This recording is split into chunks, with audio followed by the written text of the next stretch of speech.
Marami ang nagtaka sa balitang may nagsilang ng ahas sa South Cotabato. Paano nga ba natuklasan ang sinasabing pagbubuntis na ito? Ang nakakapagtakang kwento ng mismong ina ng babaeng pinagbuntis ang ahas, alamin sa ikalawang yugto ng balita serye ni Mr. Exclusive, Gary D.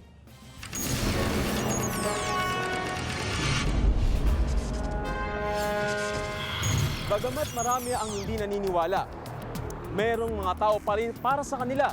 Totoo ang kwento ng babaeng nanganak ng ahas sa Barangay Balkan, Polomolok, South Cotabato. Isa na rito ang mismong lola ng isinilang na ahas.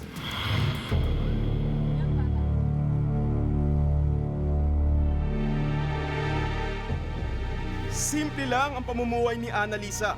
Ang babaeng nagsilang umano ng ahas ayon sa kanyang ina na si Nanay Perla na isang health worker sa kanilang barangay. Habang kumakahit sa Maynila ang asawa ni Annalisa, abala naman siya sa pag-aalaga ng kanyang dalawang anak. Subalit sa di inaasahang pagkakataon, idinaing ni Annalisa ang pananakit ng kanyang sikmura dahil sa ulcer. At nang lumabas ang resulta sa ultrasound, ikinagulat niya ito at ng kanyang ina. Nag-ingon ang doktor nga buntis daw siya. Tapos may ulcer siya. Dito na napag-alaman na 9 na linggo na palang nagdadalang tao si Annalisa. Ngunit hindi raw niya alam kung sino ang ama ng bata, lalo pat nasa Maynila ang kanyang mister. Wala may kabalo nga inana siya kay wala ba diri yang bana. Wala po'y tao akong gipangutana siya nga ana, wala man po'y tao naghilabot sa iya ha.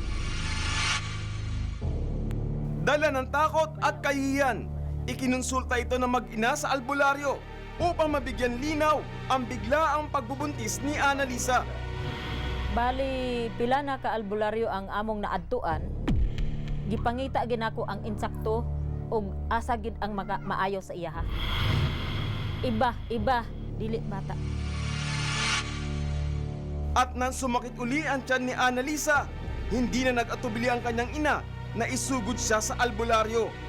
At dito na naganap ang pagsilang ni Annalisa ng ahas na tanging si Aling Perla at ang albularyo lang ang nakasaksi.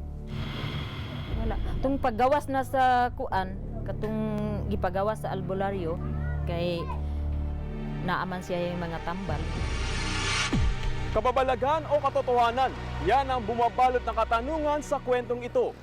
Bakit si Aling Perla lang ang nagpatotoo sa kanyang kwento? Nasaan ang kanyang anak na si Annalisa at ang isinilang nitong ahas? Abangan bukas ang mga revelasyon sa babaeng nagsilang ng ahas dito sa Balita Serye.